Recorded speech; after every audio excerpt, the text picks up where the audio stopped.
Right, so we're on the Mishnah on Kuf Mem Vav Amud Beis, right in the middle. Shchimera shekosov kol nechasav lacherim. The Shchimera who wrote, "I'm giving all my nechasim to someone else." That's the classic case of a Shchimera. So, as we're going to see in this Mishnah, a Shchimera has certain strengths and he has weaknesses. A matnas Shchimera. The strength of a matnas Shchimera is that he doesn't have to make a formal kinyan. He doesn't need a star. He can give over something without them making a kinyan chalipin. He can just say it, and as we're going to see, it's either from a pasuk or from a svara, but we say the kinyan takes place just from his say-so. However, a manush chimera is on a tanai. It's dependent on him dying. If he doesn't die, then he never really meant to make that kinyan. He never meant to make the matana, and therefore the kinyan is canceled. So Shchimera, who did this, he wrote, all my nechasim are going to other people. B'shayir karka hoshu, but he left over himself a little bit of karka. So in that case, matanasai kayemes. His matana in mekuyim, even if he doesn't die. Normally, a matna Shchimera is not. It's like we said, it goes through. But if he ends up dying, it's on a condition that he dies. If he doesn't die, he never meant to do it. But if he left over some karka, so in that case, the matana he wanted to make was a normal matana. A matna Shchimera is when he's giving everything away. There's no reason. Why would he keep something for himself if he thinks he's going to die? So the fact that he showed that he has some reservations means that he thought maybe I'm not going to die, or maybe he just he was giving a matana stamazeh. And we're talking over here, it must be talking about where he actually did make a kinyan, otherwise it wouldn't work. So we're talking about a case where it was a manish kamira with the kinyan, but we say it's not. Who has to make the kinyan? The person who receives the gift, the recipient. The makna. I mean, he has to. They both have to. Whatever it is. There has to have been a kinyan made at the time. Yeah. Because yeah.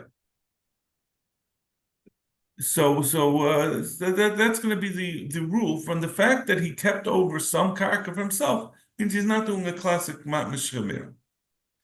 Lo shayir karka kolshu ein matna sakayamis. And on the other hand, if it was a full-fledged matna shchimera and he didn't die, so then the kinyan is not going to be a kinyan. It's going to be a matna shchimera, and therefore it's not going to be a kinyan because he ended up not dying. So in this Mishnah, we're saying that we assess based on the fact that he left over some karka that he wasn't intending to make a matna shchimera, even though he was a shchimera, he was on his deathbed. But we can look at his actions and determine what he really meant to do. Who is the man Amr who says we will overlook the circumstances based on a assessment, an umdana of what his thought process was? Like we said in the Mishnah, from the fact that he left over a little bit of karka, we assessed that he wasn't making a matna shchimera, but rather a regular kid. So tomorrow, Rav Nachman Rishim ben Nasi. This is Rishim ben Nasi, the Tanya. Reisha halach b'nei l'medinas hayam. We had this Mishnah, this Bryce, I'm sorry, not so long ago. Someone whose son went off to Medinas hayam, v'shamash shemeis b'nei, and the father heard that the son died. But Ahmad, and when he heard this, he stood up for kosav kol nechasav la'acha. He stood up and he said, "Okay, my son's not around. I don't have anyone to yarshin me. I'm going to give away all my menchasim to someone else." And then afterwards, this is not a shchimera, this is a regular person. And then afterwards, lo and behold, his son showed up. He wasn't dead. Matanase matana. Tanakama says it's a good matana. He gave it away. He didn't have any reservations. We can't say because of the fact that he said it after he heard that the son died. That's enough of an indication, to assess that he never meant to give it unless his son was dead. He says no, his matana is not matana. Had he known that his son was alive, from the fact that he gave it away right after he heard his son died, so from his son showing up, that shows that we know that he never meant to give it unless his son was dead. So now that his son showed up, he never really meant to give this matana to the other. So this is like our Mishnah. Rav Shimon Menashe is saying like our Mishnah. Rav Sheshes Amar, Rav Shimon Shizuri. Sheshes says this is like the Tana that Tanaim in the Brisa brought. We're going to bring now from Rav Shimon Shizuri, the Tanya. At first day, he would say, someone who's going out to be executed. And he said, write a get to my wife. So he left out an important part. He said, I want you to write a get to my wife, but he didn't say, give it to my wife. So we say that Tanakh says, should write it and give it to her. Because you can tell from the context that in fact he's saying it as he's about to be killed, that he's trying to save her from falling liyibum. So he's trying to be megarishim. Chazru loimer, they change it to say afa mafarsh vayotze b'sheyara.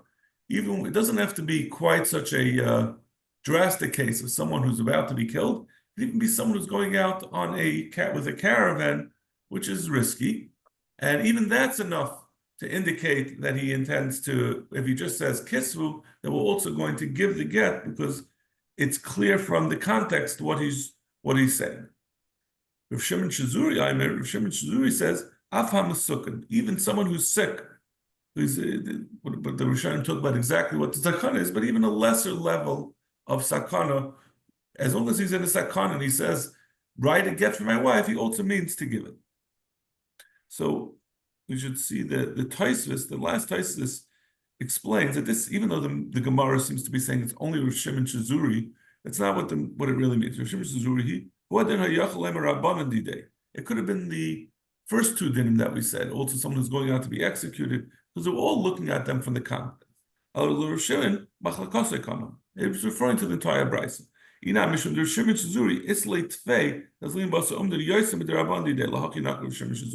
Or it could be, we just said Rav Shimon Shizuri because Rav Shimon Shizuri was the most extreme case where there was the least indication. So maybe you might say that the Tanakhama's case is more like an umdana demucha. It's clear what he's saying. It's not even an umdana. But Rav Shimon Shizuri is more similar. There's some room for doubt. So that's the two shittas of how to learn the Gemara. The reason why he's saying this is because the Gemara sounds like it was saying only Rav Shimon Shizuri. Fact the Gemara. Rav Nachman, my time Rav Shimon Shizuri. Rav Nachman, who was the first time, and he said that the mission is going like Rav Shimon ben Menashe, from someone who's b'nai shahalach m'nisiyam, that would say that we look at an umdina, we go basar umdina. Why didn't he say like Rav Shimon Shizuri? So he would be mechalak. Shani hasam the amar kisvu. Over there, the man said write the get. So it's almost, what's the point of writing a get if you're not going to give it? So there's more of an indication. It's over there. It's almost clear. It's not really that so much that we're assessing what he thinks, because he actually took a step where he wrote a get, and it doesn't make any sense unless he's intending to megarsha. So he said from there you can't bring a raya that we go basar and umdana like the case of our Mishnah.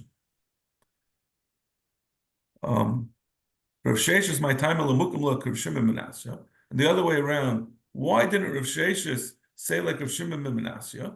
Why did he say from the case of Holach b'nai l'medina seyam? That should be the raya that he's the mandam of our Mishnah who says by Yishchemera we go basuram, you know. Zak Gemara, umden muchach shani, by his son. If he says it right after he heard his son died, it's not that the circumstances they are extremely strong. If he gets up as soon as he hears his son died and he says, I want to give it to someone else, there's no real other way of understanding it other than saying it's because of the fact that he heard that his son died. Someone who was sick and he was bedridden, and the people said to him, the people around him said, who do you want your belongings to go to? I used to think the way the Rashbam says it, Daima, I had thought that I had a son. But now that I have heard that I don't have a son, now to tell you the truth, I saw this Gemara, I said that probably what it means is that when they came and tell him, that was his tip-off that he didn't have a son. But I don't see any of the Rishonim saying it, so I'm not sure if that's. It could be just that this is the Ma'aser Shaya Kachaya, that it wasn't based on what they told him, but he came to the conclusion he had thought previously that he had a son, but now that I don't have a son, nichse leplani, I'm giving my nechasim to a stranger, to someone else, an outsider.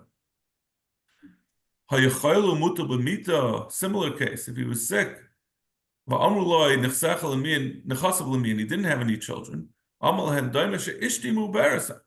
And he said, I had thought that my wife was expecting. But now that I've heard that my wife is not mubaris, either she was never mubaris or she was miscarried, I don't have anyone to yarshin me, so I'm giving it away. And then inevitably, as one would expect in a Gemara, it turns out he was wrong.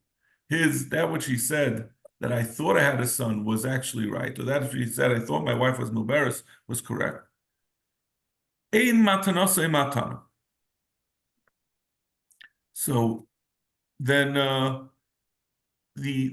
which he gave it to a stranger is not going to be matana, because we can look at what he said and we can see that he obviously the umdana is that had he known that it was true that he said it. If I had a son, I never would have given it. That's who I would have wanted to yarshin. Then whether it's a live son or my wife is mubaris, then he wouldn't have given it. So Lema Rav Shimon ben Asi he v'loy Rabbanan.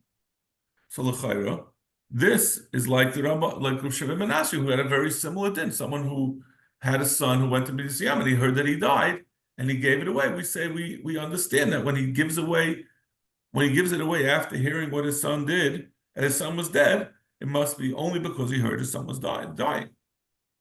So I feel it Rabban. Daima Shani. Obviously, that's a different case. Over there, he specifically said it's not just that he heard that his son died and then reacted by giving away, but he specifically said himself, "I thought I had a son." He spoke it out. It's not really a umdana. He's being explicit about it. Right? This is l'chayra a very obvious nafkamina, where between where he spoke out what his reservations were, or where we're trying to deduce them based on the circumstances. It's like, no, mal de tema, tzarihu de kam mitke. It might be that when people are going and asking him, what are you doing with your nechasim? He's not talking about now. This is a havamina, but it's not such a strong havamina. But maybe at that point, he's saying, "Oh, the end is coming. I'm sick. It's a shame. I thought I was going to have a son." But he's not thinking about Yerusha. Maybe it's just a expression of grief. Now it's very hard to understand this because he said, "Achshav she'en li ben nechse leploni." I don't know what the achshav she'yesh li ben, she'en li ben, or achshav she'en ishti mi'uveres. Kamashmala. But in any case, that is what we're coming to tell you. Don't say that it's stam. He was stam kvetchin. Where do we see that the matnas shemira is min haTorah? Shenema v'avartem, we had these limudim before. Shenema v'avartem es nachlosi lebitei. The pasuk says if he doesn't have a son, then the Yerusha passes to his daughters. So we learn now from the lashon of havara that it passes. That there's another case of where the Yerusha passes to someone else. This is a shemira that he can sort of mimic the actions of a Yerush, that he can create a new Yerusha when he gives him atana when he's a shemira. Just like it passes to his daughter, the lashon havara tells you that it's also a lashon, that it's also telling you there could be another havara. But why do you need a kinyan then? Why isn't it similar to the Vavartam? Well, we don't need a kinyan for a shemira. Well, you're saying with Right. I'm All right. saying there's Let me a new type of kinyan. I said I said a kinyan, but I meant a matnish kamer. That creates the kinyan. Nachman Amar Rabba Baravua Mehacha. He says from a different pasuk when Satan Mesrach Loch.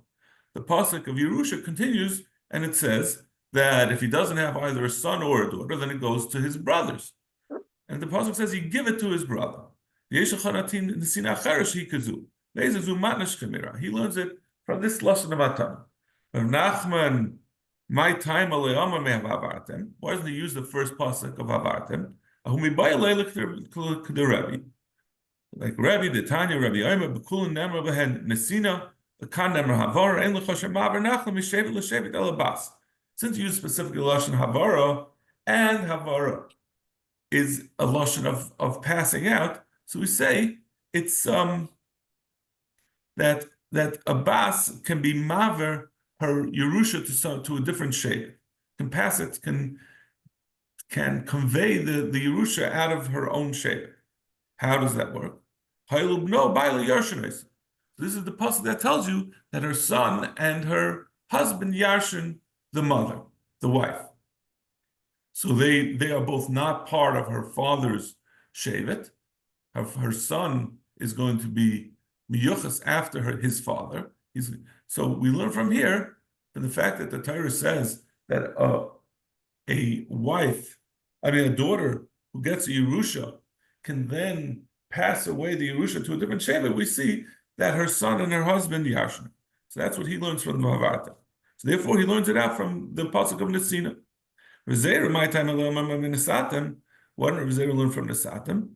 He says, Orchel de Krohu. That's not an extra pasuk. When Nesatem doesn't teach you anything.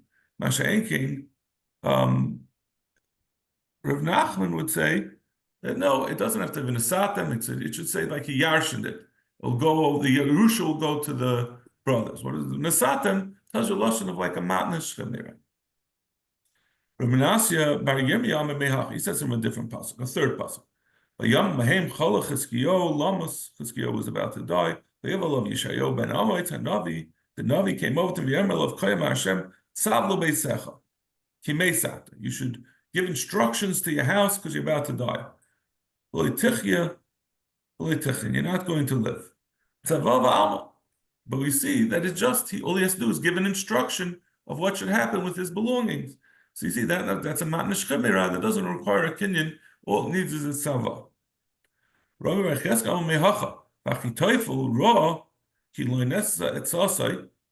Achitophel was the miyayitz for Avshalom when he rebelled.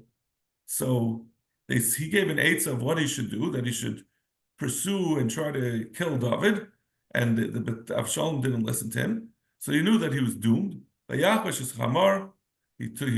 on his donkey, they went to his house, to the city, and he distributed his assets. He gave a tzavah of what should become with his belongings, and he killed himself. So, b'tzavah ba'alma, again we see that a tzavah alone is enough, which is an indication that there's such a thing as a matnish kamir. So we have four different rayas, four different psukim for a matnish kamir. He gave him three instructions. Said, don't get involved in rebellion. He said, listen, I got involved in it and it didn't turn out well. I'm sorry. Is general. Don't get involved in machlokes, which is generally an eitzah teva. And don't rebel. B'malchus based David, like I did. V'yom tov shalat seras barer, when Shavuos is a clear day, zaru chitim, you should plant wheat, because that's an indication that the weather is going to continue to be good for planting for wheat. Mazutra Amar Bala. Mazutra says no, it didn't say that when it's clear on Shavuos, but rather when it's cloudy. It Amri Nahardoi Mishmeider Yaakov loy bar mamish loy bal mamish. It's not a machlekes. It doesn't mean that one was saying if it's clear, then you should plant wheat. The other one was saying if it's cloudy, should plant wheat. Ella afilu belul balul beruach tzafinis minashvasai. Even if it's cloudy, but there is a northern wind, Zehu bar. That's also considered to be clear because the north wind is strong and it will blow away the clouds. So either clear or if it's cloudy but with a north wind, either one is enough to indicate that you should plant wheat. We have a Mishnah from Rav Yitzchak bar Avdimi that tells us when's a good time for growing wheat. Rav Yitzchak bar Avdimi, Matzah Yom Tov Ha'achron Shel Chag, the last day of the day after the last day of Sukkot, Hakol Tzoifen L'Oshen HaMaracha. Everyone looks toward the smoke coming out of the Maracha from the Mizbeach, not the Klapei Tzafon. If it's heading toward the north, meaning it's a wind from the south, Aniyim Smeichem U'Balibatam Atzavam. Then the Aniyim are happy and the Balibatam are sad. Neshegishmei Shana Merubim. That means there's going to be a lot of rain. There's a lot of rain. It's going to be very moist, and all the goods, all the produce that's stored in the storehouses is going to go bad. So the Ashirim are not going to have any choice other than to sell them at a low price. So Aniyim are going to be happy because they're not going to be able to save the produce in the storehouse. Well, Paris Markivim. The Paris are going to rot if they don't sell them. Not the Klapi Darim. If it's heading toward the south, meaning it's coming from the north, Aniyim Atzav, and then Aniyim was sad because, like we said, the wind from the north is strong. It blows away the clouds and leaves the sun to shine. So the Aniyim was sad and the Ba'alabatim was sameach. And they should gishmei shanim mu'atim. It means it's not going to be so much rain. Paris mishtamrim, and the Paris are going to last, and therefore there will be a dearth of Paris available for sale, and the price is going to go up. Not the Klapi Mizrach. If it's going toward the east, coming from the west, Hakol Smeichem. Everyone is happy because then that means there's going to be a good harvest. There's going to be a lot of food, and therefore it's going to be cheap. Klapi Ma'ariv, if it's going to the west from the east, Hakol Atzavim. That means there's not going to be sufficient rain, and then it's going to nothing's going to grow well, and there's not going to be anything for anyone. Or a mini. So we said that from when it's going toward the east, meaning coming from the west is good, coming toward the west from the east is bad. For a mini, Mizrachas Olam Yafam, Aravas Olam Kasha. We have a brisa that says a wind from the east is always good. And over here we're saying we said Klape Mizrach. When it's going toward the east, the western wind is good. Maravas Olam Kasha. Ruach Tzafinus, the brisa continues, Ruach Tzafinus. Northern wind is Yafa Lechita. It's good for wheat. As long as they already were a third grown. The Kasha Lezesim, but it's bad for olive B'shashe Sheyanitu, when they already blossom. Ruach Draimus, and a wind from the south, they're bad for wheat that's already grown a third, and they're good for zaysim when they already blossom. A way to remember which wind is good for wheat and which one is bad and bad for the olives, and which one is good for olives and bad for wheat. Because you look at the Beis Hamikdash. The Shulchan, the Beis Hamikdash, is in the Tzafon, and the Menorah is in the Darim. So the Shulchan, which has wheat, which is in the north, so the northern wind is good for the wheat, and the Menorah, which is Zayas, is in the south. So that's remind you that it's good for oil when the wind comes from the south. So in any case, we get back to our original question that we said. One member from Rebbe was that an eastern wind is good, and the other one was that a western wind is good. The Gemara says it depends.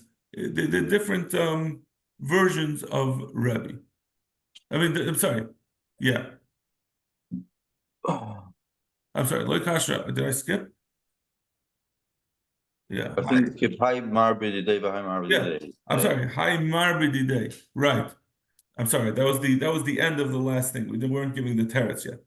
That The menorah and the shulchan each indicate that their side will grow. The wind coming from that side will grow their own produce that's used in it.